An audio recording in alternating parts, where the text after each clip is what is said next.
խաղաղության եւ անվտանգության հանձնառությունները, որոնք միջազգային պայմանավորվածություններ են, եւ մենք տեսնում ենք, որ դրա շուրջ մշուշներ են այսպես գոյանում, որտեղ տեսնում ենք, որ Ռուսաստանը ամեն ինչ անում է, որպեսզի համաձայնությունները ձեռք բերված կյանքի չկոչվեն, որովհետև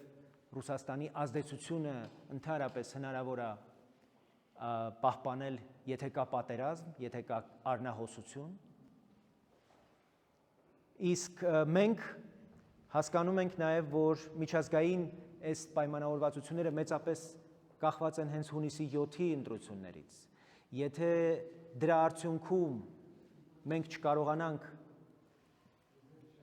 դեմոկրատական ուժերի հաղթանակը ապահովել, մենք հայտնվելու ենք մի երկարաժամկետ անորոշ ապագայի մեջ, ինչը կարծում եմ մեր թե պետության եւ թե ժողովրդի շահերից չի բխում։